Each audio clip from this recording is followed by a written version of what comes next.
Science fiction became reality today. The Food and Drug Administration approved a computer chip that's implanted into people. The chip would contain a person's medical records. The microchips have already been used to identify lost pets, and as Lisa Chiava shows us, they have lots of potential in people. Every second counts when you need help, but you're unconscious, and doctors need critical information. Okay, we want to know what medications you're on. We want to know what you're allergic to. We want to know kind of what your health problems are. This tiny chip can lead to a wealth of information about you. If you had been implanted with the device, a doctor would scan your upper arm and then... That's the number that would come up when you got scanned. That number is entered into a computer database and your medical records appear. I'll take you over here first. Engineers at Digital Angel in St. Paul developed the groundbreaking chip. The company already sells 1 million ID chips for dogs and cats. That research helped the company develop something safe for humans. We've over the years developed a plastic sheath so that the tissue adheres to it and it doesn't move. It stays put in your upper arm after doctors use a syringe to implant it there. It will be marketed to people with health problems that may cause them to become unconscious. There are other uses. The military is considering the chip to replace dog tags. Workplaces with tight security concerns might ditch card entry systems and ask you to implant a chip instead.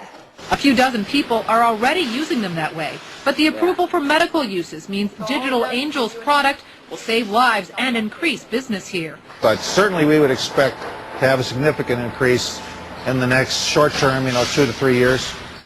Now, critics worry about medical privacy. A Digital Angel spokesman says doctors or anyone would need authorization to access the medical records that the chip brings them to. And you brought us a few to look at here. You can see they're really tiny, like a grain of rice. A company called VeriChip will be marketing them. So if you hear that name, that's the product developed right here in St. Paul. Okay, there you go. Thanks, Lisa. By the way, Digital Angel Corporation stock closed up nearly 29% at 3. Doctors in our area are now recommending medical chip implants that they say could save your life. But it has many privacy advocates worried. Dr. David Marks tells us more about this emerging technology. It sounds like science fiction, but Nick Minicucci is getting a microchip implanted in his arm. I didn't feel it at all, actually. When you pulled it out, that's the only time I felt it actually leaving. The chip is smaller than a thumbnail, but allows doctors access to his entire medical records. With only the swipe of a scan. There's days I forget I even have it. Molly Phillips is a diabetic. She had the chip implanted in her arm after a medical scare last December landed her in the hospital. Doctors didn't know what medication she was on. If I'm in that circumstance again, they would scan my arm, pull up my information, and have it right there. It was originally used for tracking lost pets, but the FDA approved VeriChip implants in humans last year. Since then, 60 people in the Northeast have gotten the chip implant. Each chip contains a unique 16-digit number that, when scanned, connects doctors to an internet database that retrieves medical records instantly. It's the sickest patients that you need accurate information, medical information, up front in a very timely fashion. Dr. Joseph Feltman heads the emergency department at Hackensack Medical Center, the first in our area to participate. He assures patients that their confidential records can only be viewed by proper medical personnel. When you think of written medical records, how secure really are they? But these microchips are at the center of a serious debate about fundamental privacy rights. There are serious legal issues that are raised by this particular technology. Privacy advocates say they're concerned these chips could monitor or track people, medical records could be abused, and a person couldn't remove the chip if they wanted to. The Electronic Privacy Information Center's Mark Rottenberg is concerned that there currently are no rules that regulate or limit how this chip can be used. To suggest that somehow this is not personal information is simply misleading. It is very personal information. But Molly says that in her case, she doesn't see a downside. There's really nothing but my information on what kind of medicine I'm on. The doctor would want to know what medication I was on. I mean, nobody else would really care. If you're interested in reading more about where you can get this microchip implanted, you can log on to our website, WCBSTV.com. Dr. David Marks, CBS. Of troops in Iraq. The military is already using some type of GPS on some soldiers, but what more can be done? CNN's Brian Todd takes a look in this week's Tech Effect. A relentless search for 2 missing American soldiers in Iraq.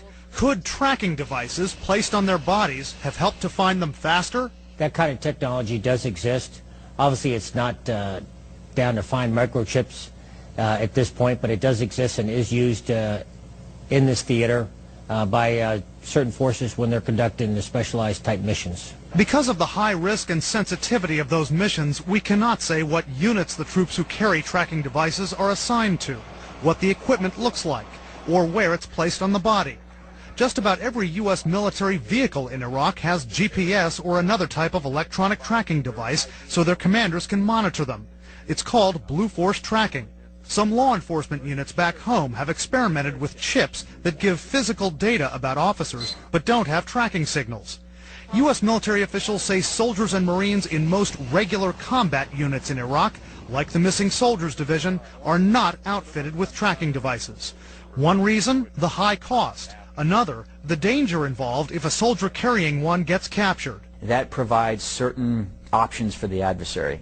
If he knows that this is a tracker and somebody's going to come back and get this tracker because they think it's associated with a human being, they have the ability to set up an ambush for whatever unit's going to come back and try and find this unit. One option, placing a tracking microchip under a service member's skin. Former U.S. Special Operations officers tell us they believe that's being developed. Current military officials won't comment on that. Brian Todd, CNN, Washington. Hey!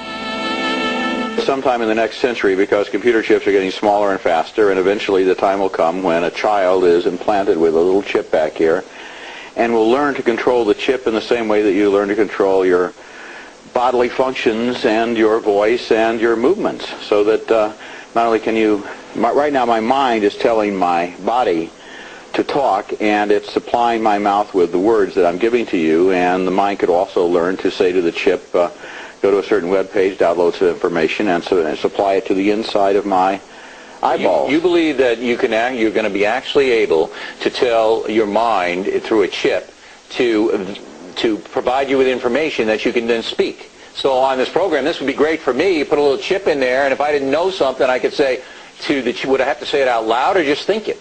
Either way. I could just think it, give me an answer. Right now, we're loaded up with bionic stuff already. I'm wearing glasses. I have fillings in my teeth. This is a wristwatch. I'm wearing clothing, which allows me to adjust to the climate as I go outside. So it's obviously only a matter of time until convergence allows us to match the number one tool of the next century, and that would be the computer chip. I mean, okay, so the clothes are computer tools, chip, glasses are tools. Sure, but all of these are external. The computer should be in you, and that's what frightens me. Well, see, it could be in you, or it could be wherever you wanted it to be. And it would allow you to make telephone calls without having a cell phone, allow you to surf the web without having to monitor. Well, show me how. So if I had a chip embedded in my head, I could make a telephone call by you could just start talking. Call Mom? Yeah. And Mom would be, and I could talk to her? And then you would just say, hello, Mom. And I wouldn't have a phone or anything? No.